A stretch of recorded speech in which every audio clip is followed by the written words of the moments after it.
Okay, everyone, one last personality that we're going to speak about. The Chayei Adam, Rabbi Avraham Danzig, who lived from 1748 to 1821. Rabbi Avraham Danzig was also a mechutan of the Vilna Gaon. So the Vilna Gaon had a mechutan, Rav Noach Mindis, who's buried right next to him. Who remembers what year the Gaon passed away? 1797. Very good. 1798. What year was that?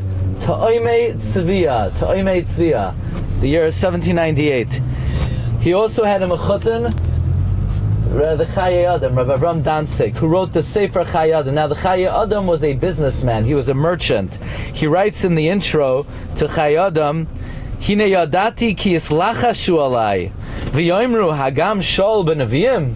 I know people are murmuring about me. Is Shaul also a Navi? Meaning, is this a working businessman writing a Sefer? We know you that you're a merchant in Frankfurt and Leipzig for 15 years. When exactly did you learn? Doesn't the Torah say, Loi me'ever layomhi? You can't be a Talmud Chacham and be a merchant? The Chayei Adam says. He says, my dear brother, you should know that when I went to work, it was not to amass wealth. Everyone could testify. I traveled far, but even as I was traveling, I was learning. Even when I was sitting in the store, I was learning.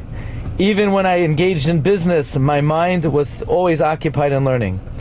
The Sefer Chayei Adam came out in 1810 anonymously, and he wrote there in his original Hakdama. The reason why he wrote anonymously is not out of humility, but the Sefer Hasidim says that it may diminish from one's reward.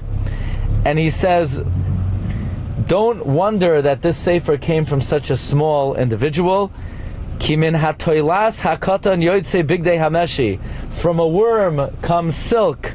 From the worm chilazon comes techeles. Now the Chayei Adam says something very interesting.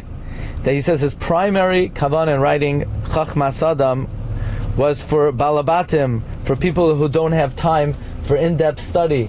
But many Rabbanim told him that actually it's very helpful to be able to review the Shulchan Aruch, and they're able to mekayim ligmar v'hadar lizbar. First you learn, and then you explain.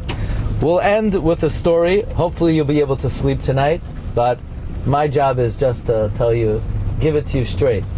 The Chayei Adam writes, after he talks about the importance of saying brachos bekavana and not being moitzi shem shamayim levatala, he tells the story of a certain gadol who was called up to the Bezin Shamala, and everybody said, clear way for, Rashka Bahag. And they gave him a nice welcome, and they said, Rabbi, were you Mekayim this mitzvah? Yeah.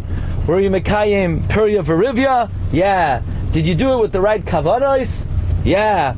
Who says?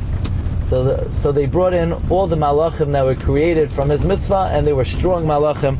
They were good malachim, and he passed that test. Then they asked him, Rabbi, were you careful from being moitzi shem shamayim levatala? And the rabbi was silent. And they said, why are you silent? He didn't answer. And they asked to bring in all the angels that were created based on the brachos that he said.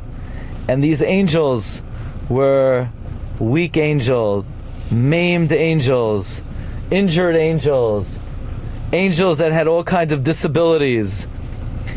And the whole Bezdin Shalmala tore a kriya, and they gave the rabbi a choice.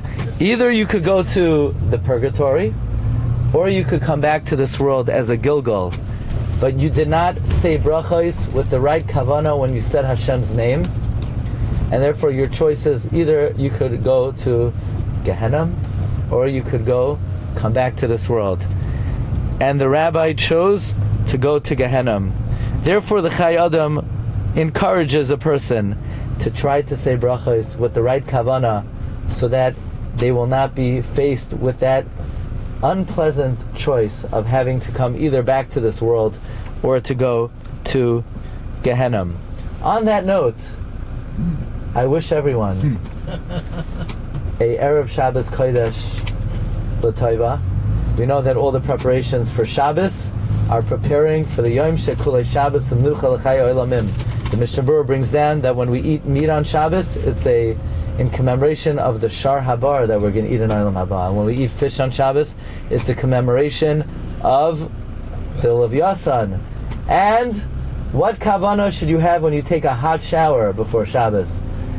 The kavanah should be, says the Mishnah Berurah, that the hot shower is a zecher to Nahar Dinar, Gehenom, that you traverse before Gan Eden.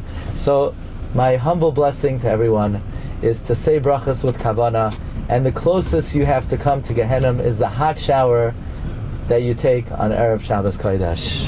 Shkayach.